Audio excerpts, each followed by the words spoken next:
নমস্কাৰ, আজি হৈছে 14 মে। এই মুহূৰ্তত কেইবাটাও ব্ৰেকিং নিউজ আহি পৰিছে। দিব লৈছোঁ ৰাতিপুৱাৰ প্ৰথমটো খবৰ। শপত গ্ৰহণৰ 24 ঘণ্টা। মুখ্যমন্ত্ৰী হিমন্ত বিশ্ব শৰ্মাই কৰে 24টাকৈ ডাঙৰ ঘোষণা। UCCৰ পৰা চৰকাৰী চাকৰিলৈকে, মন্ত্ৰী বিধায়কৰ পৰা চৰকাৰী বিষয়ালৈকে কেইবাটাও ঘোষণা কৰিছে হিমন্ত বিশ্ব শৰ্মাই। কনভয়ৰ পৰা পুৰণি গাড়ীলৈকে মুঠ 24টা ঘোষণা কৰে হিমন্ত বিশ্ব শৰ্মা চৰকাৰে। ৰাজ্যৰ প্ৰথমখন বিধানসভা অধিৱেশনতে আহি আছে UCC। প্ৰথমখন কেবিনেট বৈঠকতে বৃহৎ সিদ্ধান্ত চৰকাৰৰ। অতি শীঘ্ৰেই অসমত বলবৎ হ'ব UCC। 4টা গুৰুত্বপূৰ্ণ বিষয়ত কঠোৰ হ'ব চৰকাৰ। বিয়াৰ বয়সত থাকিব ন্যূনতম সীমা। UCC বলবৎ হ'লে ৰাজ্যত কোনেও কৰিব নোৱাৰিব বহু বিবাহ। সম্পত্তি অধিকাৰৰ ক্ষেত্ৰত পুত্ৰৰ সমানে অধিকাৰ থাকিব কন্যাৰ। লিভিং ৰিলেশ্যনশ্বিপ সম্পূৰ্ণৰূপে হ'ব বন্ধ। জনজাতীয় লোকক UCCৰ পৰা বাহিৰত ৰখা হ'ব। বিভিন্ন ধৰ্মৰ পৰম্পৰাকো UCCৰ আওতাৰ বাহিৰত ৰখা হ'ব। সকলো ধৰ্মৰ ক্ষেত্ৰত বিবাহৰ পঞ্জীয়ন বাধ্যতামূলক। নামাজ পঢ়াৰ ক্ষেত্ৰত UCCয়ে ক'তো বাধা নিদিয়ে। 2 লাখ চাকৰিত নিযুক্তিৰ বাবে টাস্ক ফ'ৰ্চ গঠন কৰা হ'ব। মুখ্য সচিবৰ নেতৃত্বত টাস্ক ফ'ৰ্চে 3 মাহৰ ভিতৰত প্ৰতিবেদন দাখিল কৰিব। 21, 22, 25 আৰু 26 মে'ত অসম বিধানসভাৰ অধিৱেশন অনুষ্ঠিত হ'ব। বিধানসভাৰ অধিৱেশনৰ পাছত মন্ত্ৰীসভাৰ সম্প্ৰসাৰণ কৰা হ'ব। অহা 8 ছেপ্টেম্বৰত ভাৰত মণ্ডপমত ভূপেন হাজৰিকা জন্ম শতবাৰ্ষিকী সামৰণি অনুষ্ঠান। দেৱজিৎ লন শইকীয়াক পুনৰ 5 বছৰৰ বাবে ৰাজ্যৰ মহাধিবক্তা হিচাপে নিযুক্তি দিয়া হৈছে। অহা 6 মাহলৈ ৰাজ্য চৰকাৰে নতুন গাড়ী ক্ৰয় নকৰে। মন্ত্ৰীসকলেও নাপাব নতুন গাড়ী। মুখ্যমন্ত্ৰীয়ে হ্ৰাস কৰিব কনভয়।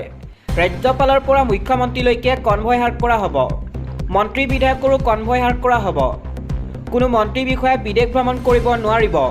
চৰকাৰী বা ব্যক্তিগতভাৱেও কৰিব নোৱাৰিব ভ্ৰমণ।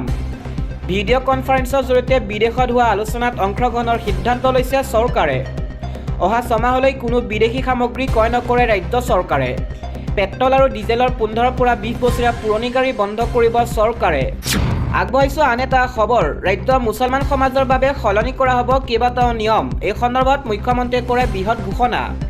অসমত নাথাকিব পূৰ্বৰ সকলো পৰিৱেশ। ৰাজ্যৰ মুছলমান সমাজত সলনি হ'ব পূৰ্বৰ সকলো নিয়ম। শৰীয়ত আইনৰ মতে নচলিব মুছলমান সমাজ। বিবাহ কেৱল কবুলে বুলি ক'লে নহ'ব। তালাকৰ ক্ষেত্ৰত তালাক বুলি ক'লে হ'ব বিপদ। এগৰাকী পত্নী থাকিলে মন গ'লে দ্বিতীয় বিবাহ পাতিব নোৱাৰিব। দেশৰ নাগৰিকৰ বাবে উমৈহতীয়া আইনৰ ব্যৱস্থা কৰা হ'ব। বিলুপ্ত হ'ব ধৰ্ম জাতি সম্প্ৰদায় ভেদে চলি থকা সুকীয় আইন।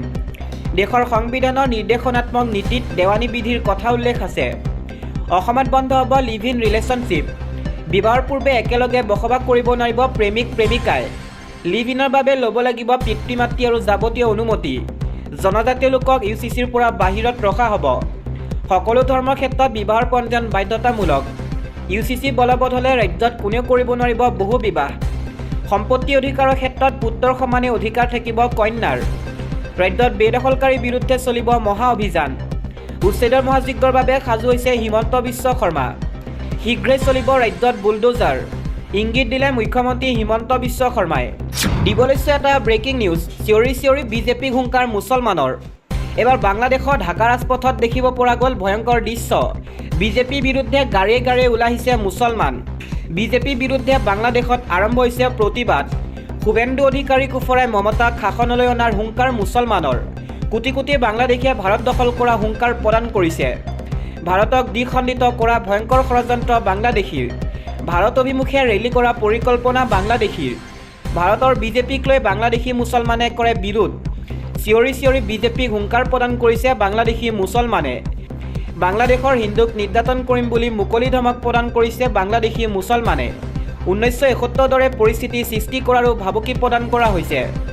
মুছলমানক শান্তিপ্ৰিয় জাতি আখ্যা দি অদ্ভুত কাণ্ড বাংলাদেশী। আন এটা খবৰ। ৰাজপথত নামাজ নিষিদ্ধ। লাউডস্পিকাৰো বজাব নোৱাৰিব উচ্চ স্বৰত। আৰম্ভ হৈ গ'ল মুছলমানৰ বিৰুদ্ধে অভিযান। BJP চৰকাৰ গঠনৰ পাছতে লাউডস্পিকাৰ নামাজক লৈ কঠোৰ নিৰ্দেশনা জাৰি কৰিছে মুখ্যমন্ত্ৰী শুভেন্দু অধিকাৰীয়ে। পশ্চিমবংগৰ ৰাজপথত এতিয়াৰ পৰা আদায় কৰিব নোৱাৰিব নামাজ। প্ৰচণ্ড শব্দত লাউডস্পিকাৰত দিব নোৱাৰিব আজান। পশ্চিমবংগত সলনি কৰা হ'ল বহু পূৰ্বৰ নীতি নিয়ম। মুখ্যমন্ত্ৰী শুভেন্দু অধিকাৰীয়ে মুছলমানৰ বিৰুদ্ধে আৰম্ভ কৰিলে একশ্যন। ধৰ্মীয় স্থানৰ বাহিৰত কোনেও কৰিব নোৱাৰিব দোৱা প্ৰাৰ্থনা। জ্যেষ্ঠ বিষয়াৰ সৈতে বৈঠকৰ অন্তত এই নিৰ্দেশনা জাৰি কৰিছে শুভেন্দু অধিকাৰীয়ে। এই ঘটনাত আৰক্ষীক কঠোৰভাৱে দৃষ্টি ৰাখিবলৈ নিৰ্দেশনা জাৰি কৰা হৈছে। সকলোৰে বাবে আইন সমান বুলিও মন্তব্য কৰে শুভেন্দু অধিকাৰীয়ে। দুৱা প্ৰাৰ্থনা ব্যক্তিগত বিষয়, ৰাজহুৱা স্থানত আনক অশান্তি কৰিব নালাগে। লাউডস্পিকাৰত অতি কম স্বৰতহে দিব পাৰিব আজান। ইয়াৰ পাছৰ খবৰ, অসম শীৰ্ষ 5খন ৰাজ্যৰ ভিতৰত অন্তৰ্ভুক্ত হোৱাটো বিচাৰে মুখ্যমন্ত্ৰী পত্নী ৰিণিকী ভূঞা শৰ্মাই। মন্ত্ৰী অতুল বৰাইও অসম শীৰ্ষ 5খন ৰাজ্যৰ ভিতৰত অন্তৰ্ভুক্ত হোৱাৰ বাবে কৰিব কাম। অসমখনক চিৰসেউজীয়া কৰি ৰাখিবলৈ চৰকাৰক পদক্ষেপ ল'বলৈ আহ্বান জনাইছে যাদৱ পায়ঙে। অসমখনক শীৰ্ষ 5খন ৰাজ্যৰ ভিতৰত এখন কৰা হ'ব। চিৰসেউজীয়া অসমখনক চিৰসেউজীয়া কৰি ৰাখক বুলি আহ্বান জনায় যাদৱ পায়ঙে। বনাঞ্চল সংৰক্ষণৰ বাবে চৰকাৰে লওক দৃঢ় পদক্ষেপ। মুখ্যমন্ত্ৰী পত্নীয়ে আশা কৰাৰ দৰে অসম দেশৰ শীৰ্ষ 5খন ৰাজ্যৰ ভিতৰত অন্তৰ্ভুক্ত হ'বনে, এই প্ৰশ্ন উত্থাপিত হয়। দিব লৈছে এটা political breaking news. Gaurav Gogoi মুখৰ আগত কেৱল ময়ে সমালোচনা কৰিব পাৰোঁ, এই মন্তব্য বিধায়ক অখিল গগৈ। অখিল গগৈৰ ফালৰ পৰা কোৱা হৈছে যে গৌৰৱ গগৈক কেৱল মই সমালোচনা কৰিব পাৰোঁ, বাকীবোৰে গৌৰৱ গগৈক ভয় কৰে। বিৰোধী পৰাজয়ৰ মূল কাৰণ হৈছে গৌৰৱ গগৈ। দিব লৈছোঁ আন এটা পলিটিকেল ব্ৰেকিং নিউজ। নিৰ্বাচনত জয় ব্যৱধানতকৈ দিল্লীত হোৱা ভোটৰ সংখ্যা বেছি, তৃণমূলক নতুন আবেদন দাখিলৰ পৰামৰ্শ উচ্চতম ন্যায়ালয়ৰ। পশ্চিমবংগৰ নিৰ্বাচনক লৈ সৰ্বভাৰতীয় তৃণমূল কংগ্ৰেছে উচ্চতম ন্যায়ালয়ত এক গোচৰ অভিযোগ উত্থাপন কৰিছে। দলটোৰ দাবী অনুসৰি ৰাজ্যখনৰ কেইবাখনো আসনত নিৰ্বাচনত জয় আৰু পৰাজয়ৰ যি ব্যৱধান, তাতকৈ বাতিল বা দিল্লীত হোৱা ভোটাৰ সংখ্যা বহুত বেছি। এই বিষয়টোক লৈ সোমবাৰে উচ্চতম ন্যায়ালয়ত শুনানি গ্ৰহণ কৰা হয় আৰু ন্যায়ালয়ে মমতা বেনাৰ্জীৰ দলটোক এই সন্দৰ্ভত এখন নতুন আৰু সুকীয়া আবেদন দাখিল কৰিবলৈ পৰামৰ্শ দিছে। তৃণমূল কংগ্ৰেছৰ হৈ আদালতত উপস্থিত থকা জ্যেষ্ঠ অধিবক্তা কল্যাণ বেনাৰ্জীয়ে কয় যে প্ৰায় 31খন আসনত জয়ৰ ব্যৱধানতকৈ দিল্লীত হোৱা ভোটৰ সংখ্যা বেছি হৈছে। এই কথা প্ৰমাণ কৰিবলৈ তেওঁ আদালতত এখন তালিকাও দাখিল কৰে।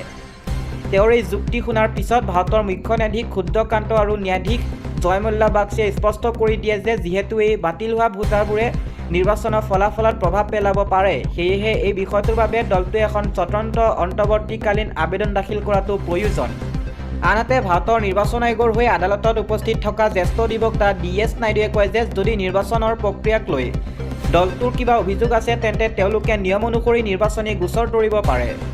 আবেদনত উল্লেখ কৰা যিকোনো ভুল বা আসোঁৱাহৰ উত্তৰ দিবলৈ নিৰ্বাচন আয়োগ সাজু বুলিও তেওঁ জনায়। ইয়াৰ মাজতে অধিবক্তা বেনাৰ্জীয়ে কলিকতা উচ্চ ন্যায়ালয়ৰ প্ৰাক্তন মুখ্য ন্যায়াধীশ TS শিৱগনামৰ পদত্যাগৰ কথা উল্লেখ কৰে। এই সন্দৰ্ভত মুখ্য ন্যায়াধীশে প্ৰতিক্ৰিয়া প্ৰকাশ কৰি কয় যে ন্যায়ালয়ে কোনো এজনৰ ন্যায়াধীশক জোৰকৈ কাম কৰিবলৈ বাধ্য কৰিব নোৱাৰিব। উল্লেখযোগ্য যে ইয়াৰ পূৰ্বে এখন শুনানিত মুখ্য ন্যায়াধীশ ক্ষুদ্ৰকান্তে দেশৰ নিৰ্বাচনত মানুহৰ বিপুল অংশগ্ৰহণ আৰু ভোটদানৰ শতকৰা হাৰ দেখি যথেষ্ট আনন্দ প্ৰকাশ পাইছিল। তেওঁ কৈছিল যে গণতন্ত্ৰত সাধাৰণ ৰাইজে যেতিয়া নিজৰ ভোটৰ প্ৰকৃত ক্ষমতা বুজি পায় আৰু আইন শৃংখলা মানি চলে, তেতিয়া সমাজত হিংসাত্মক ঘটনা সংঘটিত হয়। দেশৰ নাগৰিক হিচাপে ৰাইজৰ সেই প্ৰক্ৰিয়া হিচাপে ৰাইজৰ এই সক্ৰিয় অংশগ্ৰহণ গণতন্ত্ৰৰ বাবে অতি প্ৰয়োজনীয় বুলি তেওঁ মন্তব্য কৰিছিল।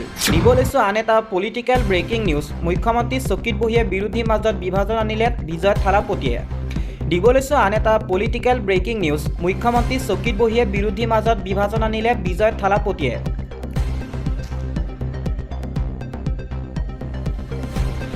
স্বচ্ছ ৰাজনীতিৰ প্ৰতিশ্ৰুতি দি তামিলনাডুৰ শাসনভাৰ গ্ৰহণ কৰিছিল থালাপতি বিজয়।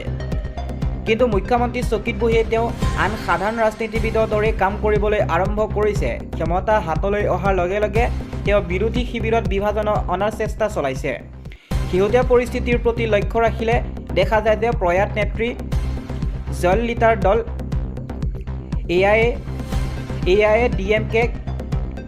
AIADMK এতিয়া দুটা ভাগত বিভক্ত হোৱাৰ দিশে আগবাঢ়িছে। দলটোৰ এটা বৃহৎ অংশই বৰ্তমানৰ মুৰব্বী পালানিস্বামীৰ বিৰুদ্ধে গৈ বিজয়ক সমৰ্থন কৰাৰ কথা ঘোষণা কৰিছে। তামিলনাডু বিধানসভাৰ মুঠ আসন হৈছে 234খন আসন আৰু ইয়াত চৰকাৰ গঠন কৰিবলৈ 118খন আসনৰ প্ৰয়োজন হয়। শেহতীয়া নিৰ্বাচনত বিজয় দল TVK একক বৃহত্তম দল হিচাপে আত্মপ্ৰকাশ কৰিছিল যদিও চৰকাৰ গঠনৰ বাবে প্ৰয়োজনীয় মেজিক নাম্বাৰ লাভ কৰিবলৈ সক্ষম হোৱা নাছিল। নিৰ্বাচনত তেওঁ দলে 108খন আসন লাভ কৰিছিল যদিও বিজয় নিজে দুটা সমষ্টিৰ পৰা জয়ী হোৱাৰ বাবে তেওঁলোকৰ বিধায়ক সংখ্যা 107জনলৈ হ্ৰাস পায়। পৰৱৰ্তী সময়ত কংগ্ৰেছৰ 5জন, বাওঁপন্থী দলৰ 4জন, VCK আৰু মুছলিম লীগৰ সমৰ্থন লাভ কৰি বিজয় মুখ্যমন্ত্ৰী হিচাপে শপত গ্ৰহণ কৰে। বৰ্তমান বিজয়ৰ হাতত চৰকাৰ চলাবলৈ প্ৰয়োজনীয় সংখ্যা আছে যদিও এই অৱস্থাটো তেওঁৰ বাবে একেবাৰে সুৰক্ষিত নহয়। সেয়েহে চৰকাৰখন সুৰক্ষিত কৰিবলৈ বিজয় বিৰোধী শিবিৰৰ পৰা সমৰ্থন আদায় কৰাৰ চেষ্টা চলাইছে। সূত্ৰৰ পৰা জানিব পৰা মতে জয়ললিতাৰ দলৰ প্ৰায় 30জন বিধায়কে এতিয়া বিজয়ক সমৰ্থন কৰিবলৈ সাজু হৈছে। এই বিদ্ৰোহী বিধায়কসকলৰ নেতৃত্ব দিছে CV চানমুগাম আৰু SP ভেলুমণিয়ে। তেওঁলোকে দাবী কৰিছে যে দলটোৰ প্ৰায় 2/3 বিধায়ক তেওঁলোকৰ লগত আছে। তেওঁলোকে দলটো ভাঙিব নিবিচাৰে যদিও মুৰব্বী পালানিস্বামীক বিজয়ক সমৰ্থন কৰিবলৈ হেঁচা প্ৰয়োগ কৰিছে। আনকি তেওঁলোকে বিধানসভাত দলৰ নেতা হিচাপে পালানিস্বামীৰ সলনি SP ভেলুমণিক বাছনি কৰাটো প্ৰস্তাৱ দিছে। এই সকলোবোৰ ঘটনাই জয়ললিতাৰ দলত এক ডাঙৰ বিভাজনৰ ইংগিত দিছে। আনহাতে ধুবুৰী ছাগলচৰা নিবাসী হাৰুণ ৰছিদে কয়, আমি ডক্টৰ হিমন্ত বিশ্ব শৰ্মাক শুভেচ্ছা জনাইছোঁ। আমি এবাৰ আমাৰ দেশী খিলঞ্জীয়া মুছলিম লোকসকলৰ বাবে জৰীপ কৰাৰ আহ্বান জনালোঁ, কাৰণ আমি দেশী খিলঞ্জীয়া মুছলিম লোকসকল এই অঞ্চলৰ ভূমিপুত্ৰ। মুছলিম বুলি প্ৰচাৰ চলাই আমাৰ দেশী খিলঞ্জীয়া মুছলিম লোকসকলক মিয়া মুছলিমৰ লগত একাকাৰ কৰিছে একাংশ মিয়া মুছলিমে। আমি এটা পৃথক জনগোষ্ঠী। দেশী খিলঞ্জীয়া মুছলিম লোকসকলে সদায় ডক্টৰ হিমন্ত বিশ্ব শৰ্মা নেতৃত্বাধীন নতুন চৰকাৰখনৰ কাষত থাকিব, পূৰ্বতেও আছিল আৰু ভৱিষ্যতেও থাকিব।